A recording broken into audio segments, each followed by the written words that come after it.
नमो सिद्धाणं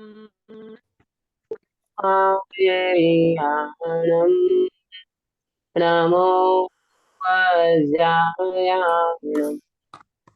नमो लोये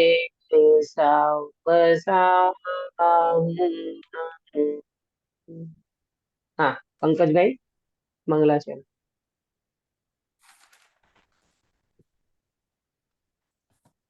पंकज भाई हैं?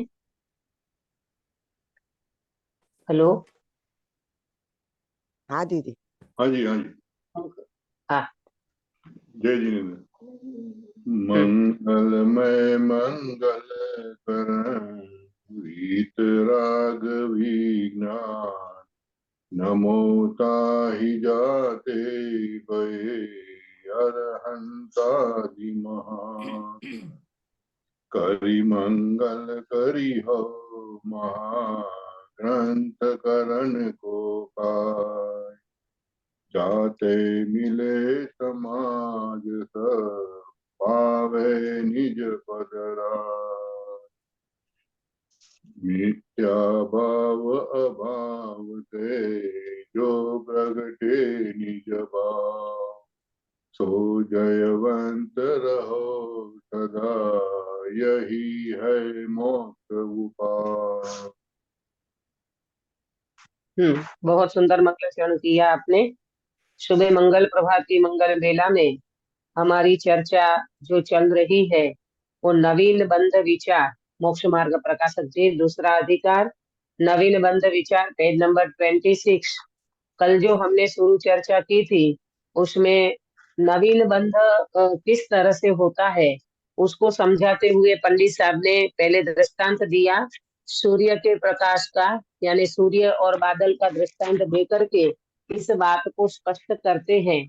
जैसे सूर्य का प्रकाश है और घनघोर बादल हो तो वो बादल के बीच में सूर्य का प्रकाश नहीं दिखाई देता, उनका अभाव होता है। और दूसरी कंडीशन बताई कि बादल थोड़े बिखरे हैं और प्रकाश धरती पे थोड़ा आ रहा है ना? तो वो किसका प्रकाश है पंकज भाई? सूर्य का। बादल का कि सूर्य का? सूर्य का। सूर्य का। हाँ वो सूर्य का प्रकाश है, बादल का नहीं। बराबर। ये दो माने दो कंडीशन बताई दृष्टांत में। अब सिद्धांत में भी इसी तरह से दो कंडीशन बनती है। पहले अपन घाती कर्म में 3 कर्मों की चर्चा यहाँ पंडित जी ने ली है। कौन से 3 कर्म गिरीश भाई? ज्ञानावर्णीय, दर्शनावर्णीय और अंतराय। बहुत बढ़िया। ज्ञानावर्णीय, दर्शनावर्णीय और अंतराय, ये 3 घाती कर्मों की चर्चा ली है। बराबर। अब ये क्या कहते हैं कि जब जीव का ज्ञान दर्शन और वीर्य तो जीव का स्वभाव है, परंतु ज्ञानावर्णीय, दर्शनावर्णीय और अंतराय इनके निमित्त से जीव का ज्ञान व्यक्त नहीं हो पाता, उस समय उसका अभाव रहता है। बराबर। तो अभाव भी बंध का कारण नहीं है। यहाँ अपने को कारंजा वाले भाई आप समझना कि यहाँ अपने को पंडित साहब नवीन बंध की बात कर रहे हैं। तो बोलते हैं कि बंध में कौन निमित्त बनेगा, बंध कैसे होगा?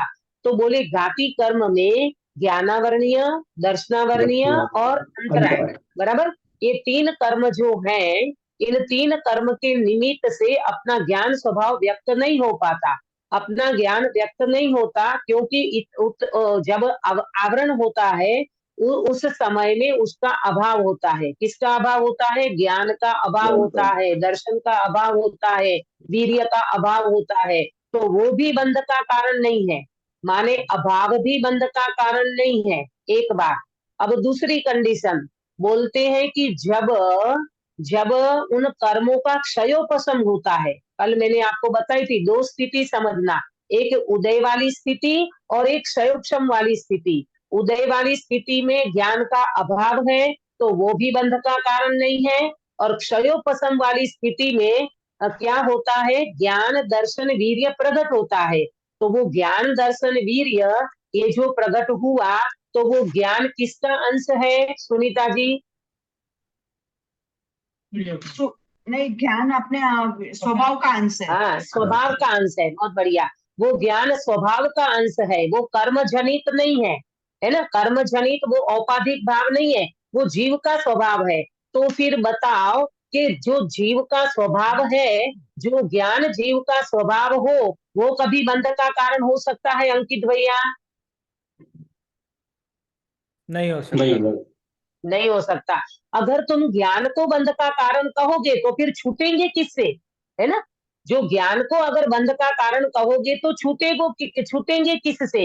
इसीलिए दो बात समझना कि जीव में दो बात समझना कि उदय भी बंध का कारण नहीं है और क्षयोपशम भी बंध का कारण नहीं है। उदय उदय माने उसका अभाव। ज्ञान, दर्शन और वीर्य, इन तीन का जब कर्म के उदय के कारण अभाव होता है, यानी ज्ञान व्यक्त नहीं है, तो वो भी बंध का कारण नहीं है। और दूसरी बात, जब उन तीनों का क्षयोपशम होता है कर्म के निमित्त से, और जीव में ज्ञान, दर्शन, वीर्य प्रकट होता है, वो स्वभाव का अंश है, वो क्षयोपशम पर आया कहाँ से? वो आत्मा में से प्रकट हुआ है वो ज्ञान, तो वो ज्ञान भी बंध का कारण नहीं है। आया समझ में? तो ये दोनों बंध का कारण नहीं है, ऐसे यहाँ पर पंडित साहब ने बताया। तो फिर वो स्वभाव का अंश वो क्या है? तो बोले कि वो स्वभाव के अंश से तो जीव का जीवत्वपना निश्चय किया जाता है। ये जो जानना है ना, ये जानने से जीव का जीवत्वपना निश्चय किया जाता है। अरे कितने भी घनघोर कर्म के उदय के बीच में मेरा जो ज्ञान स्वभाव है, मेरा जो ज्ञान का अंश है, वो ज्ञान का अंश किसको बताता है काश्मीरा बेन? ज्ञान का अंश किसको बताता है? दीदी मेरी मेरी ख्याति करता है, मुझे ही बताता है कि हाँ, मैं हूँ। मेरी ख्याति करता है माने शुद्धात्मा को दर्शाता है। तो इससे तो शुद्धात्मा प्रसिद्ध हुआ भाई, इससे तो शुद्धात्मा प्रसिद्ध हुआ, इससे कोई अन्य प्रसिद्ध नहीं हुआ। इसीलिए ऐसे जानने वाली शक्ति को धरती हुई वस्तु है, वो तो आत्मा है। तो अपने को तो मुदित हो जाना चाहिए, प्रसन्न हो जाना चाहिए। क्यों प्रसन्न हो जाना चाहिए? कि प्रभु कितने भी कर्मों के बीच में मेरी चैतन्य सत्ता वास्तव में सुरक्षित है, क्योंकि मेरा जानना निरंतर प्रकट है। वो ज्ञान का अंश कभी भी नष्ट नहीं हुआ है। ख्याल में आया? तो इस तरह से यहाँ पर हमारी बात कल हुई थी। अब अगला बिंदु अपन लेते हैं। इसमें आपको देखो 8 कर्म है ना, तो 8 कर्म में से कितने कर्म की बात की अभी प्रेमलता जी? ज्ञानावर्णी, दर्शनावर्णी, अंतराय। अंतराय। तो ये 3 कर्म बंध का कारण नहीं है। मैं इसमें अपने को पॉइंट को लेके चलना, बिंदु को लेके चलना, नवीन बंध का विचार कर रहे हैं। तो इसमें पंडित साहब ने पहले 3 कर्म को उठाया, बाकी कर्म 3 को उठाया, ज्ञानावर्णीय, दर्शनावर्णीय और अंतराय। तो बोले ये 3 बंध का कारण नहीं है। बराबर। अब देखो अगला पैरा, पेज नंबर 26 पे। तथा इस स्वभाव से, यानी ये जो स्वभाव का अंश प्रकट हुआ है ना, जो क्षेत्र ज्ञान जो स्वभाव का अंश, उससे नवीन कर्म का बंध नहीं होता। क्योंकि निज स्वभाव ही बंध का कारण हो, तो बंध का छूटना कैसे हो? अगर ज्ञान से ही बंध होगा, तो फिर जीव छूटने के लिए कहाँ जाएगा? है ना? जीव ज्ञान से अगर बंधता हो, तो सुधाबेन बोलो, अपन मेहनत कहाँ करते हैं? अपन ज्ञान स्वभाव के लिए मेहनत करते हैं कि कर्म में मेहनत करते हैं? सुधाबेन।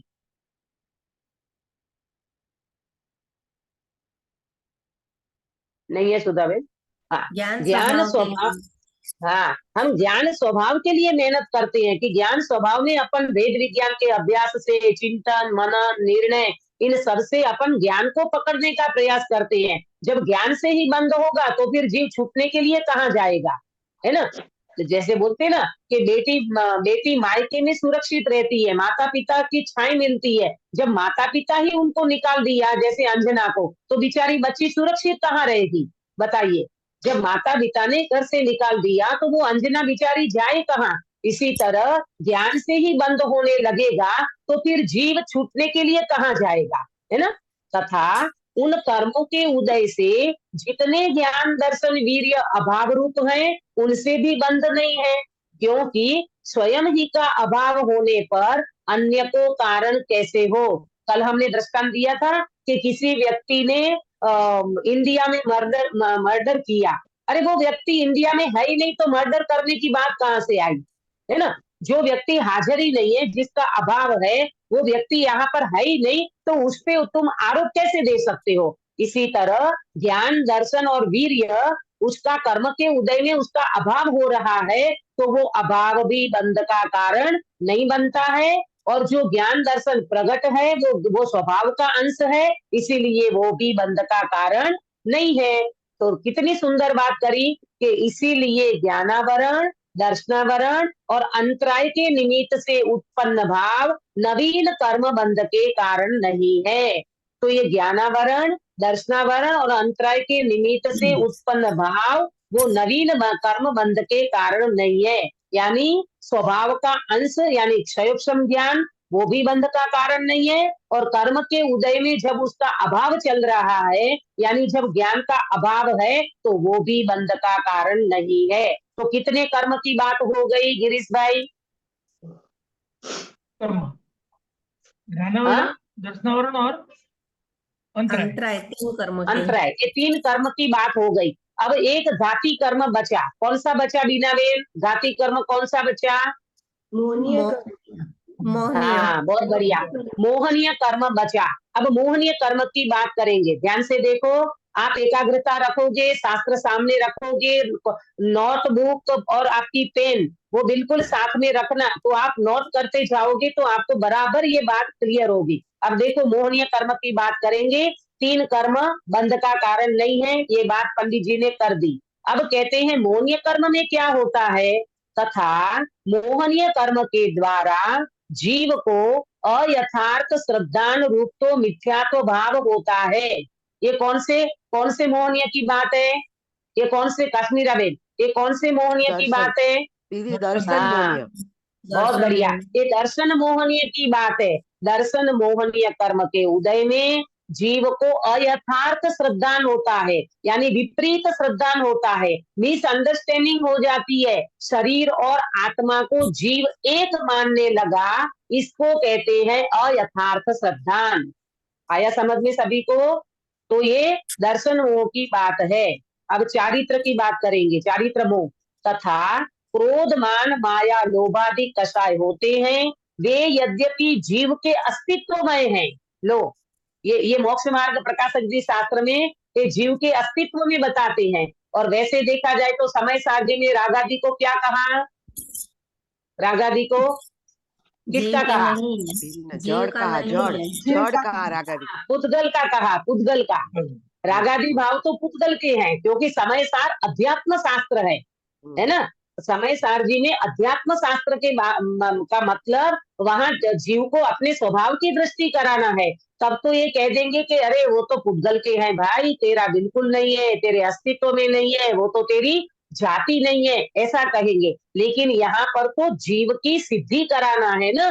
तो यहाँ पर पंडित साहब कहते हैं कि ये तो जीव के अस्तित्व में है, जीव से भिन्न नहीं है, जीव ही उनका करता है। बोलो, क्रोध होता है तो दीवार में होता है कि जीव में? सुनीता जी, जीव में होता तो जीव में, जीव में होता है।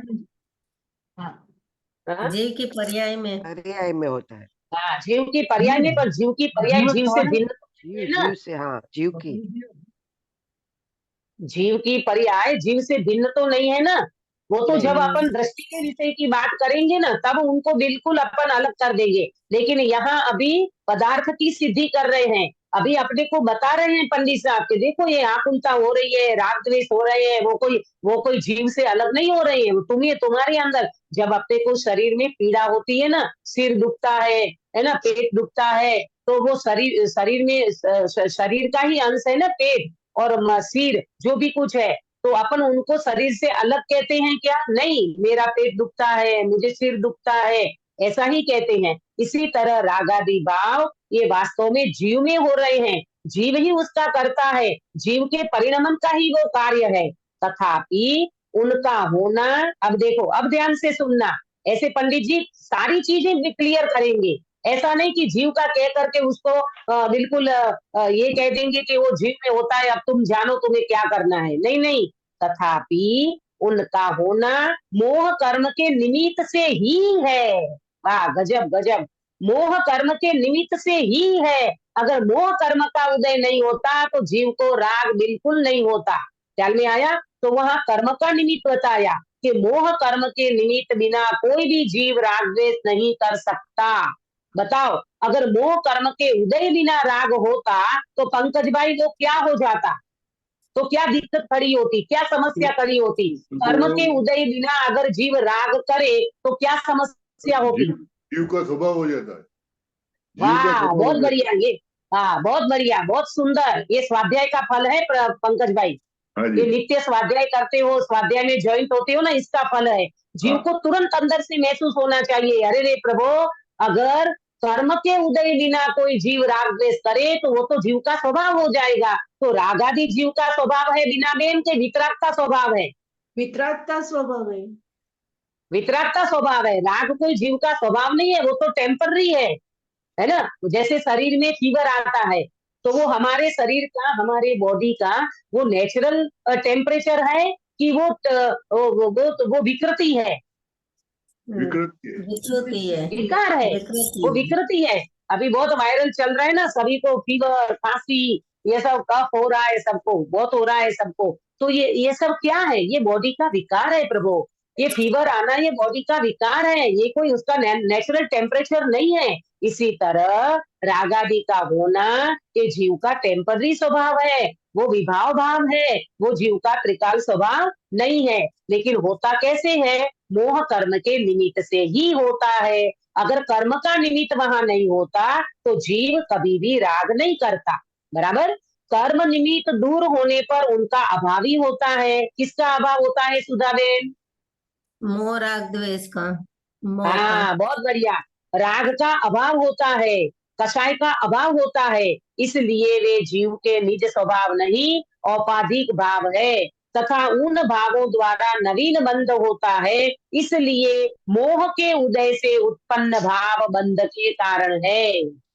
बोलो अंकित भैया, यहाँ पर पंडित साहब ने किसको किसको कर्म बंध का कारण बताया? मोहनीय कर्म को। वाह, वेरी गुड। मोहनीय कर्म को कर्म बंध का कारण बताया।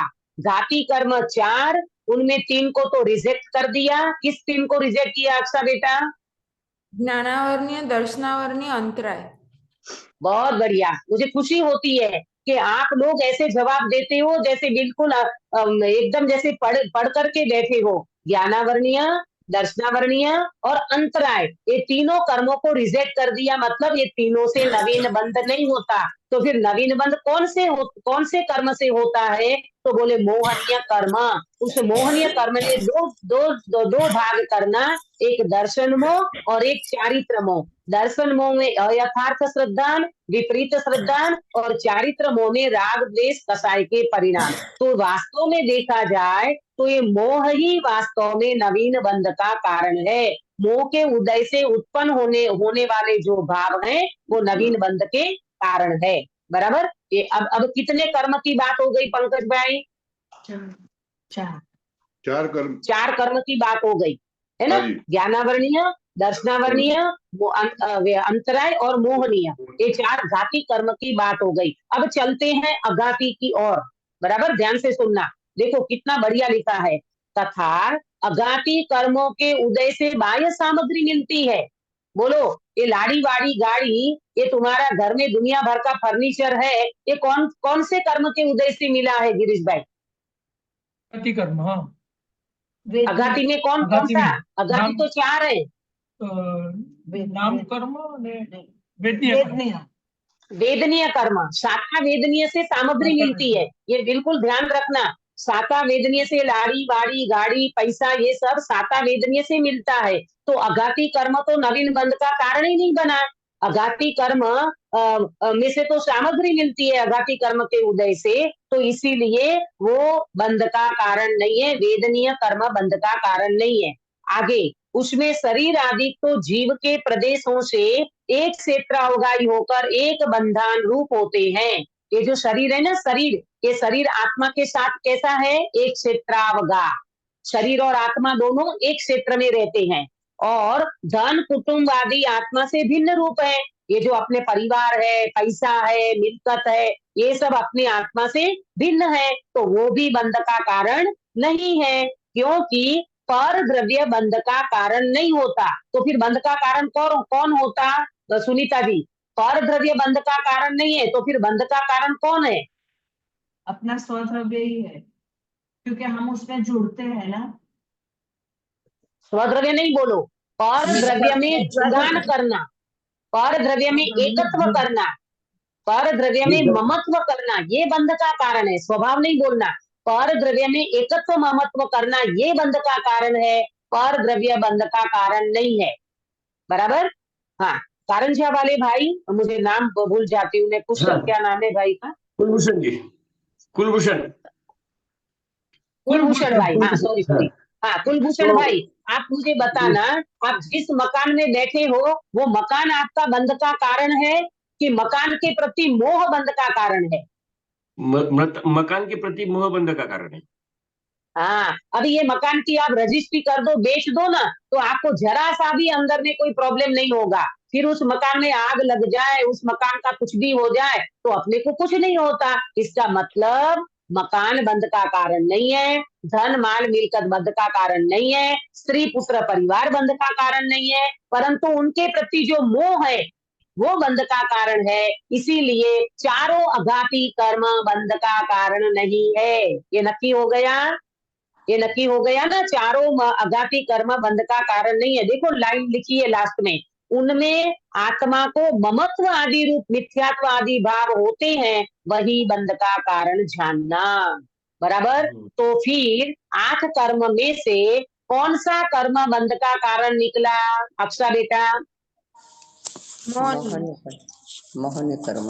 हाँ, हाँ, अकेला मोहनीय कर्म ही बंध का कारण है। और हम सबको फीलिंग में भी आता है, हम जब पर द्रव्य में ममत्व करते हैं, पर द्रव्य में ममता करते हैं, पर द्रव्य में रागद्वेष करते हैं, तब हमारा कर्म बंधता है। वरना पर द्रव्य रखा रहो, हमें कोई प्रॉब्लम नहीं है। चक्रवर्ती के यहाँ तो 6 खंड हैं, 96,000 रानियां हैं, 360 रसोइया है, दुनिया भर का तामझाम है। बोलो चक्रवर्ती सम्यक दृष्टि को कितना बंद होता है?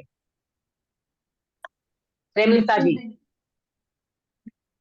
कुछ भी नहीं बंद। बिल्कुल नहीं का मतलब अनंतानुबंधी वाला बंध नहीं होता। आंशिक बंद होता आया? है। हाँ, आंशिक बंध का मतलब अप्रत्याख्यान, प्रत्याख्यान और संज्वलन, ये इसका बंध होगा, परंतु अनंत संसार का बंध नहीं होगा, क्योंकि उनका एकत्व, ममत्व, कर्तत्व और भोक्तृत्व बिल्कुल छूट गया है। वो परमाणु मात्र को भी अपना नहीं मानता। इसीलिए कहते हैं भरत जी घर में वैरागी। ये बात कहाँ से निकली काश्मीरा बेन? कि वो चक्रवर्ती होते हुए भी भिन्न रहते थे। हाँ, चक्रवर्ती पना होते हुए भी वो अखंड चैतन्य चक्रवर्ती को महसूस करते थे। वो बाहर के 6 खंड में लेस मात्र भी एकत्व नहीं करते थे। आया समझ में? तो इसीलिए अब ये वाला चैप्टर अपना पूरा हुआ, नवीन बंध विचार। तो इसमें आपको बिल्कुल क्लियर हो गया होगा। किसी को कोई प्रश्न हो तो पूछ लो कि 8 कर्म में से एकमात्र मोहनीय कर्म ही बंध का कारण है, बाकी कोई 7 कर्म बंध का कारण नहीं है। ये बात क्लियर हो गई सबकी? तो मैं आगे बढ़ूं, और अभी आप आगे बढ़ने के लिए नवीन बंध विचार में पंडित जी यहाँ पर अब समझाएंगे कि 4 प्रकार से बंध होता है, प्रकृति, प्रदेश, स्थिति और अनुभाग। ये अभी मोहनीय कर्म के कारण जो बंध होता है ना, तो उसमें भी अभी पंडित साहब और बातें बताएंगे। तो किस तरह से बंध होता है? देखो, कर्म का बंध तो जीव को निरंतर होता है, तो फिर उसका डिवाइडेशन करते हुए 4 विभाग ने इस बात को क्या बोलते, चार में डिवाइडेशन करके 4 विभाग कर दिया, और उसमें प्रकृति, प्रदेश, स्थिति और अनुभाग आप चार्ट निकालोगे तो उसके माध्यम से अपन इस बात को समझेंगे। बराबर? आज मैंने चार्ट भेजा है आपको, तो वो चार्ट निकालिए, उससे अपन इसकी चर्चा करेंगे। दीदी, मेरा एक सवाल है। सिर्फ हाँ मोहनीय बोलिए। कर्म से बंध बनता है ऐसा बोला आपने, पर अगर हाँ, बोले ना कि कर्म का ये हो कि उदय आए कर्म से, तो तभी ऐसा होगा ना। सबको तो एकत्व नहीं होता है, स्त्री में कि घर में कि किसी चीज में। किसी चीज का एकत्व, उसका कारण भी कुछ तो होना चाहिए ना।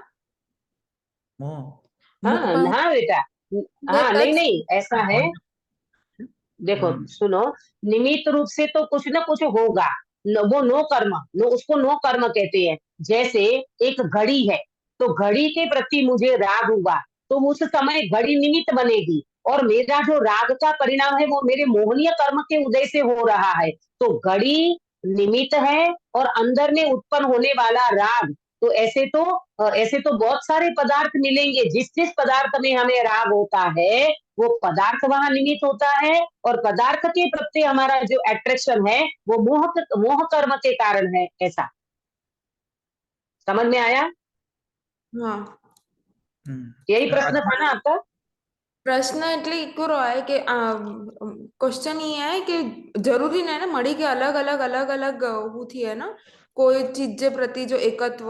અને જી મુકે हाँ मुझे भणे છે બહુ चीजों के अरे ना क्लास अटेंड करे जो करे ई भी एकड़ो एकत्व ज है ना कि करे जो हाँ ज करे हाँ जो। हाँ, અને कोक के हाँ ई में हाँ काम। हाँ हाँ हाँ बराबर समझ गई मैं आपका प्रश्न, कि हर किसी व्यक्ति का अलग अलग रहेगा ना। किसी को, देखो ये बात तो बिल्कुल सही है, किसी को पढ़ाई में रस है, इंटरेस्ट है, किसी को सबका हॉबी, वो बोलते हो ना, हॉबी बोलते हो क्या बोलते हो, अलग अलग होता है। किसी को अपना कैरियर बनाना है, तो किसी को मैथ में इंटरेस्ट है, किसी को इंजीनियर बनने में, किसी को कुछ, किसी को कुछ। और राग भाव ही सबका अलग अलग रहता है। किसी को पानी पूरी अच्छी लगती है, किसी को पिज्जा अच्छा लगता है, किसी को कुछ, किसी को कुछ। तो ये है सारा का सारा नो कर्म। परंतु इन सारे में जो अपना अट्रैक्शन है ना अक्षा बेटा, वो है मोह। अच्छा, हाँ, उसके कारण उस जीव को एकत्व ममत्व के परिणाम होते हैं। ऐसा, लेकिन कुल मिला करके मोहनीय कर्म का ही सारा रूप है। और मोहनीय कर्म के कारण भले पदार्थ अलग अलग हो, लेकिन उनमें जो अट्रैक्शन है वो मोहनीय कर्म के निमित्त से होता है। ठीक है, आत्मा से अब आगे चलेंगे। दीदी हर एक पदार्थ तो हाँ स्वतंत्र ही है ना, हर एक हाँ पदार्थ तो स्वतंत्र ही है। हाँ, पदार्थ तो दरेक स्वतंत्र है, परंतु स्वतंत्र पदार्थ होते हुए भी हमारा जो अट्रैक्शन होता है वो हाँ जीव के परिणाम से होता है हाँ हाँ, अपने है ना? अपने जीव के परिणाम से ही होता है। हाँ, जीव के परिणाम से होता है। पदार्थ अलग अलग है, और दरेक पदार्थ की स्वतंत्रता भी अलग है। देखो, अभी पेज नंबर 26 नीचे एकदम, योग और उससे होने वाले प्रकृति बंध और प्रदेश बंध। अब 4 प्रकार के बंध की बात करेंगे आज हम। इसमें पहले प्रकृति बंध और प्रदेश बंध की बात करेंगे। है? तो आप पहले चार्ट निकालोगे तो आपको जल्दी समझ में आएगा। योग और उनसे होने वाला प्रकृति और प्रदेश बंध। पहले बंध किसे कहते हैं? बंध किसे कहते हैं? तो बंध की परिभाषा मैंने आपको इसमें नोट कराई है। बंध की परिभाषा, बंध किसे कहते हैं? देखो इसमें लिखा है ना, योग से प्रदेश और प्रकृति, ये 2 बंधते हैं।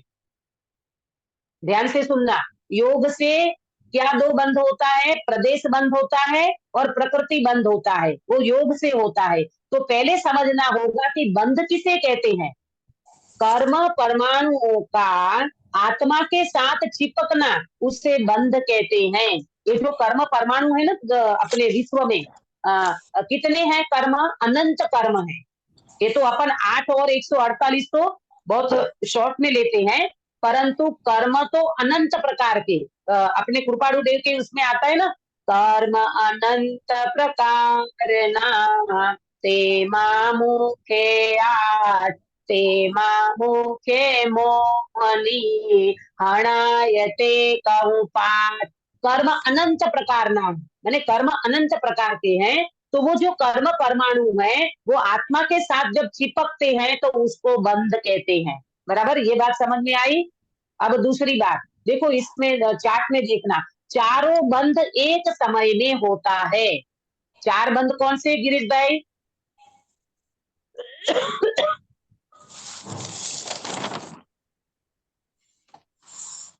यही जो प्रकृति प्रदेश प्रदेश, वो अनुभव और स्थिति।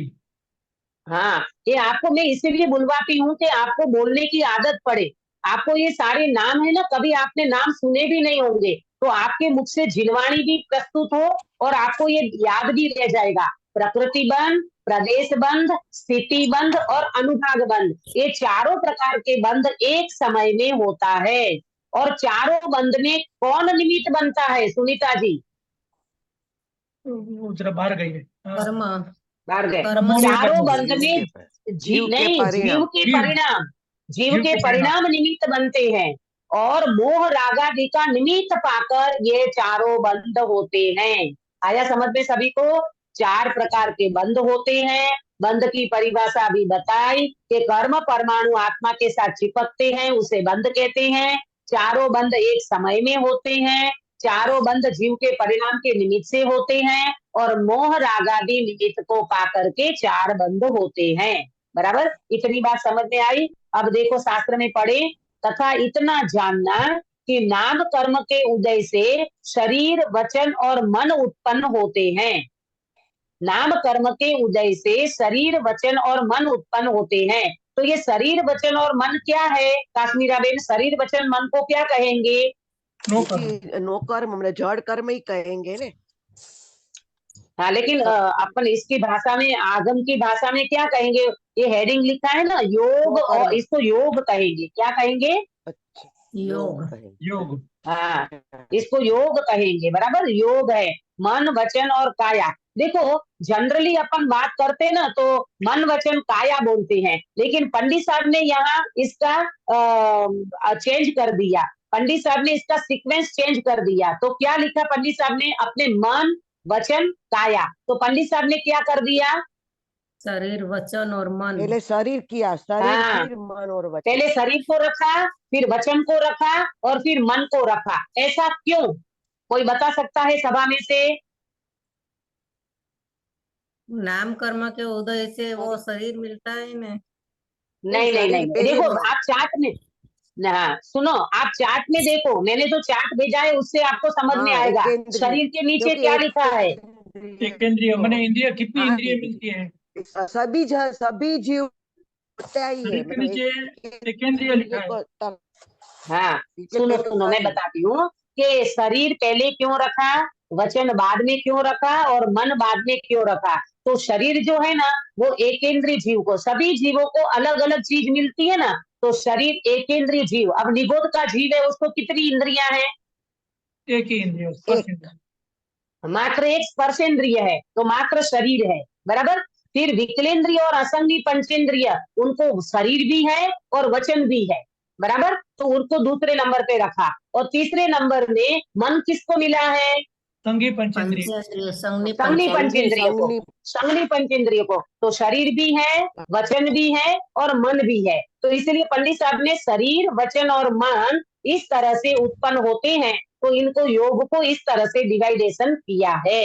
शरीर वचन और मन के निमित्त से, अब आगे देखो, आत्म प्रदेशों में कंपन होता है, उसे योग कहते हैं। योग की परिभाषा क्या लेना? शरीर वचन और मन के निमित्त से आत्म प्रदेशों में कंपन होता है, उसे योग कहते हैं। यहाँ कंपन का मीनिंग पार्किसन नहीं समझना। कोई व्यक्ति ये समझ ले कि ऐसे शरीर ऐसे कंपायमान होता है ना पार्किसन में, वो नहीं समझना। यहाँ आत्म प्रदेशों में कंपन होता है, उसको यहाँ योग कहते हैं। आत्म प्रदेशों में जब कंपन होता है तब मन वचन काया उसमें निमित्त बनते हैं, उसको योग कहते हैं। और आत्मा के प्रदेशों में जब कंपन होता है तब कर्म ग्रहण होते हैं। समझना जरा ध्यान से, ये चर्चा जरा समझने लायक है। ये आत्म प्रदेशों में जो अंदर कंपन होती है, आपको पता है अपने जो आत्म प्रदेश है ना, ये रोटेट होते रहती है, बिल्कुल ऐसे घूमते रहती है, घूमते रहती है, घूमते रहती है, फास्ट एकदम निरंतर। और ये जो आत्म प्रदेशों में कंपायमान पना होता है, उस समय मन वचन काया का योग निमित्त बनता है और आत्मा के प्रदेश कर्म को ग्रहण करते हैं, उसको यहाँ पर क्या कहते हैं? योग कहते हैं। ये ग्रहण करने की शक्ति आत्मा की है। बराबर, अब देखो, उससे आत्मा को पुद्गल वर्गणा से एक बंधन होने की शक्ति होती है, उसका नाम योग है। इसको योग कहा। योग किसको कहा, समझ में आया? नहीं दीदी, मतलब योग के कारण कंपन होते हैं योग योग निमित्त है बेटा। मन वचन काया का योग निमित्त बनता है। आत्म प्रदेशों में कंपायमानपना होता है। उस समय कर्म वर्गना की ग्रहण करने की जो शक्ति है वो आत्मा उसको उसी समय ग्रहण कर लेता है। इसको योग कहते हैं। तो कंपायमान कैसे होता है? कंपायमान होता है ना, अंदर में जीव को इस प्रकार का देखो, जैसे अपन बोलते हैं ना, किसी व्यक्ति को क्रोध आया तो क्रोध के समय उसके आत्म प्रदेश ऐसे अपन एकदम वो होने लगता है ना एकदम अंदर से, तो वो अंदर में आत्म प्रदेश कंपायमान होते हैं। और आत्म प्रदेश कंपायमान होते हैं उस समय मन वचन काया का योग निमित्त होता है और जीव कर्म वर्गणा को ग्रहण करता है। इसको कहते हैं योग। अच्छा। अब देखो, इसमें अपन दो बात को समझेंगे, प्रकृति बंध और प्रदेश बंध। ये दो बात को समझना है। प्रकृति बंध किसको कहा और प्रदेश बंध किसको कहा? प्रकृति बंध और प्रदेश बंध। पहले तो प्रदेश बंध को समझ लेंगे तो प्रकृति बंध भी अपने को समझ में आएगा। मैं आपको इसके लिए एक एग्जाम्पल देना चाहती हूँ, वो जल्दी आपको समझ में आएगा। जैसे किसी व्यक्ति को मैं चार बात समझाती हूँ, प्रकृति, प्रदेश, स्थिति और अनुभाग। पहले शॉर्ट में समझो। प्रदेश माने संख्या, प्रकृति माने नेचर, स्थिति माने टाइम पीरियड और चौथा अनुभाग माने फल। ये चार को समझे एक एग्जाम्पल से। देखो, जैसे किसी व्यक्ति को एफडी करना है, अपने बैंक में उसको एफडी करना है, परंतु वो एफडी 5 साल के लिए 5 लाख रुपया है। 5 साल के लिए किसी स्कीम में उनको एफडी करना है और उसका परसेंटेज मिलेगा, ब्याज मिलेगा 8%। 8% पे वो व्यक्ति को पैसा रखना है। तो चार बातें हो गई उसमें। कौन सी स्कीम, कितने समय के लिए, कितना पैसा और कितना ब्याज। ये चार को डिवाइडेशन करना प्रकृति, प्रदेश, स्थिति और अनुभाग में। कौन करके बताएगा? अक्षा बेटा, आप दिमाग लगाओ जरा दोनों जन। दीदी एक बार, सिर्फ प्रकृति नेचर है, प्रदेश संख्या है, स्थिति क्या है?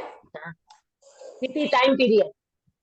हाँ, और अनुभाग फल, जो ब्याज मिलेगा। हाँ, अब लगाओ इसको चार में। हाँ, संख्या यानी जितना अमाउंट हमको बैंक में डालना है वो। हाँ, बराबर। वो हो गया प्रदेश। हाँ, प्रदेश। फिर स्थिति यानी टाइम, यानी 1 साल के लिए, 5 साल के लिए आपने बोला वो। हाँ, 5 साल के लिए वो टाइम पीरियड हो गया। हाँ, यानी वो स्थिति हो गई। प्रकृति नेचर, फल उसका प्रकृति माने वो स्कीम। हाँ, स्कीम। नहीं, प्रकृति माने वो स्कीम लेना, स्कीम। और अनुभाग माने जितना पैसा मिलेगा वो। हाँ, वो ब्याज है ना, जो इंटरेस्ट मिलेगा आपको वो ब्याज। तो देखो, ये अपने को समझ में आया। काश्मीरा बेन, आपको समझ में आया ये दृष्टांत? हाँ दीदी, हाँ है ना। पंकज भाई, आपको समझ में आया? बीना बेन? हाँ दीदी, है ना। तो इसी तरह ये जो मैंने दृष्टांत दिया ना, 5 लाख रुपया 5 साल के लिए कोई एक स्कीम में हमें रोकना है, तो उनका कितना ब्याज मिलेगा, कितने समय के लिए आप रोकोगे, कितना अमाउंट होगा। तो ये सारा अपने को 4 में डिवाइड कर दिया। जैसे प्रदेश तो उसका अमाउंट, प्रकृति माने वो स्कीम, टाइम पीरियड माने वो स्थिति और उनका ब्याज मिलेगा वो अनुभाग। तो इसी तरह कर्म में भी 4 बातें लगेंगी। 4 बंध होगा, प्रदेश बंध होगा, प्रकृति बंध होगा, स्थिति और अनुभाग। आज अपने को प्रदेश और प्रकृति की ही बात करना है। समय हो रहा है, मैं 2 मिनट में इसको खत्म करूंगी। देखो, प्रदेश माने संख्या। ये जो अपने कर्म परमाणु आते हैं ना, वो कितनी संख्या में आते हैं उसको कहते हैं प्रदेश बंध। प्रदेश बंध की यहाँ मैंने परिभाषा लिखी है, देखो चार्ट में। निश्चित संख्या में आत्मा के साथ कर्म परमाणुओं का चिपकना उसे प्रदेश बंध कहते हैं। निश्चित संख्या में, सपोज करो आपने ज्ञानावरणीय कर्म बांधा तो वो कुछ निश्चित संख्या में आएगा। उसको क्या कहते हैं? प्रदेश बंध, निश्चित संख्या में आत्मा के साथ जो कर्म परमाणुओं का चिपकना होता है उसको प्रदेश बंध कहते हैं। समझ में आया आपको गिरीश भाई?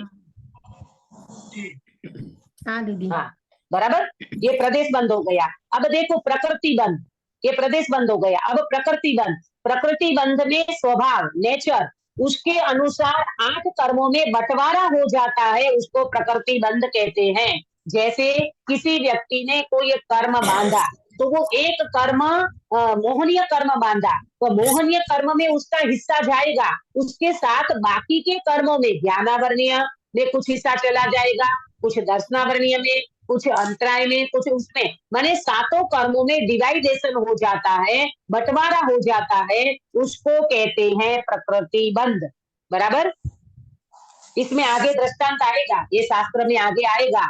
जैसे अपन भोजन करते हैं ना, तो दाल चावल सब्जी रोटी खाई तो फिर उसकी चर्बी, उसका मांस बनना, उसका ब्लड बनना, उसमें से क्या बोलते हैं खराब पदार्थ वेस्टेज हो जाना, तो ये सब कौन करता है? बोले नेचुरल होता है, कोई नहीं करता, सहज होता है। तो इसी तरह यहाँ पर ये सारे डिवाइडेशन जो हो जाता है कर्म प्रकृतियों में, तो उसको कहते हैं प्रकृति बंध। वो अपने अपने स्वभाव के अनुसार सारे कर्म डिवाइडेशन हो जाते हैं। बराबर, उसको कहा प्रकृति बंध। तो मुख्य प्रकृति कितनी है? मूल प्रकृति कर्म की 8। कौन सी 8? अक्षा बेटा 8 प्रकृति कौन सी? ज्ञानावर्णीय, दर्शनावर्णीय, मोहनीय, अंतराय, वेदनीय, बहुत बढ़िया, वाह वेरी गुड।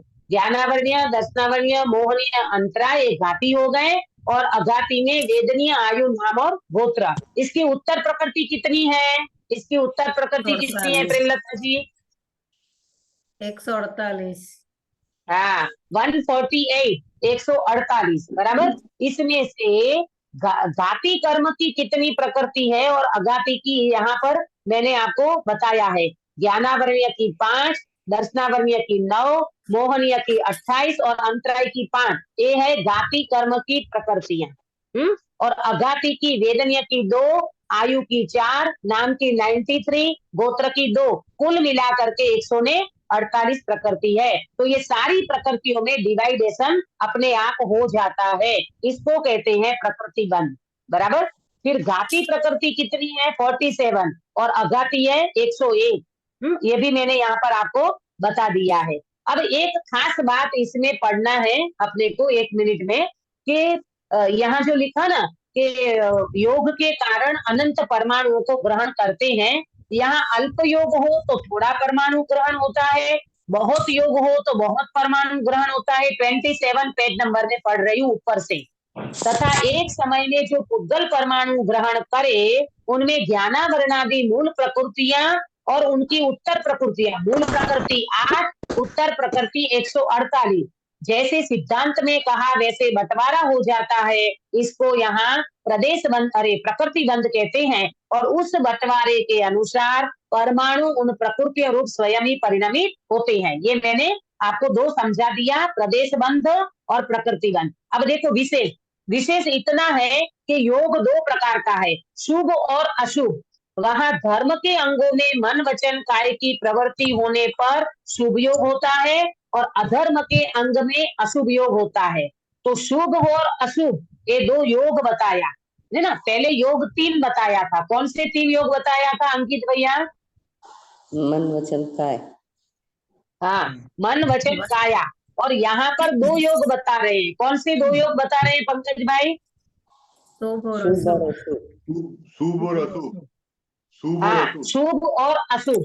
अब समझना, अब पढ़ो यहाँ पर। वहां शुभ योग हो या अशुभ योग हो, सम्यक प्राप्त किए बिना घाती कर्मों की तो सर्व प्रकृतियों का निरंतर बंध होता ही रहता है। ये समझना पंकज भाई, सम्यक दर्शन करना कितना जरूरी है। अगर सम्यक दर्शन नहीं करोगे ना तो ये क्लास में बैठे बैठे आपको घाती कर्म निरंतर बंध रहा है, समझे? घाती कर्म की प्रकृतियां बिल्कुल एकांत पाप रूप है, ये नोट कर लो। घाती कर्म की प्रकृति एकांत पाप रूप है, और अभी भी प्रवचन सुनते सुनते, क्लास अटेंड करते करते भी घाती कर्म हमारा निरंतर बंध रहा है, अगर हमने सम्यक दर्शन नहीं किया तो। और सम्यक दर्शन कर लेंगे तो उस जीव को अनंतानुबंधी वाला पाप नहीं बंधेगा। तो आपको एक प्रश्न हो सकता है, कोई फिर दीदी हम क्लास में क्यों बैठे, हम फिर टीवी खोल के बैठे ना, है ना। अगर आप ये कहते हो, अगर आप ये कहते हो कि आपको तो घाती कर्म की निरंतर पाप प्रकृति बंध रही है, चाहे प्रवचन सुनो चाहे टीवी देखो, तो फिर हम पपलू बने क्या, हम पागल हैं क्या, हम टीवी खोल के दुनिया भर को देखे ना, हम यहाँ पर क्लास में क्यों बैठे, ये प्रश्न आपको हो सकता है। इसका उत्तर मैं गुरुवार को दूंगी, तब तक आप लोग भी सोचना कि इसमें क्या जवाब हो सकता है, इसमें किस प्रकार का आंसर आ सकता है। बराबर, ये मैं छोड़ती हूँ, समय हो चुका है, और शेष चर्चा इसकी जरा सी बाकी है, उसकी चर्चा ये मार्मिक चर्चा है, आप लोग भी इसके ऊपर विचार करना कि घाती कर्म एकांत पाप रूप है और उसका निरंतर बंद होता है। तो चाहे आप प्रवचन में बैठे हो, चाहे आप टीवी देखते हो, चाहे आप कुछ भी करते हो, घाती कर्म तो एकांत पाप रूप है और निरंतर उनका बंद होता है। तो इनका सॉल्यूशन कैसे होगा और कैसे हमको ये बात को समझना होगा, इसकी चर्चा अपन गुरुवार को करेंगे।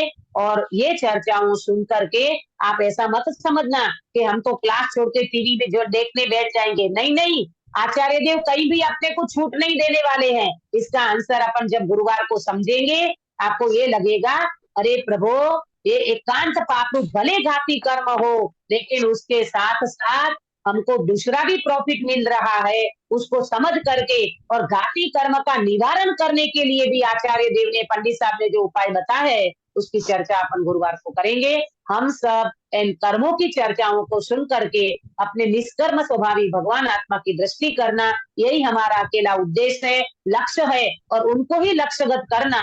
ये पंडित साहब ने इसमें बताया, ज्ञान स्वभाव तेरा अंश है, जानना जानना तेरा अंश है, उन अंश के माध्यम से अंशी को पकड़ के हम सब मोक्ष मार्ग को प्रशस्त करें। इस मंगल भावना के साथ बात को विराम देती हूँ। निज निधि निज में बताई है, अनंत उपकार है, इसके लिए जिनवा को वंदना सतवार है, वंदना सतवार है। टीना बेन, काय सर्ग कराओगे? नमो जय जिनेन्द्र। हाँ, जय जिनेन्द्र। नमो नियंत्रणम, नमो सिद्धाणम, नमो हरियाणम, नमो वचानम, नमो नैतवसाणम, नमो हरियंताणम, नमो सिद्धाणम, नमो हरियाणम, नमो वचानम, नमो नैतवसाणम, नमो हरियंताणम, नमो सिद्धाणम, नमो हरियाणम, नमो वचानम, नमो नैतवसाणम, नमो हरियंताणम, नमो सिद्धाणम, नमो हरियाणम, नमो वचानम, नमो नैतवसाणम, नमो हरियंताणम, नमो सिद्धाणम, नमो हरियाणम, नमो वचानम, नमो नैतवसाणम, नमो हरियंताणम, नमो सिद्धाणम, नमो हरियाणम, नमो वचानम, नमो नैतवसाणम, नमो हरियंताणम, नमो सिद्धाणम, नमो हरियाणम, नमो वचानम, नमो नैतवसाणम, नमो हरियंताणम, नमो सिद्धाणम, नमो हरियाणम, नमो वचानम, नमो नैतवसाणम, नमो हरियंताणम, नमो सिद्धाणम, नमो हरियाणम, नमो वचानम, नमो नैतवसाणम। बोलो अंतर्मुख मुद्राधारी सर्व जिनेन्द्र भगवान की जय हो। नित्य बोधिनी द्वादशांगमयी जिनवाणी माता की जय हो। 3 करोड़ सर्वे वितरागी महामुनि राजों की जय हो। परम अहिंसामय वितरागी जैन धर्म की जय हो। सभी को जय जिनेन्द्र। जय जिनेन्द्र। हाँ, गुरुवार को अगली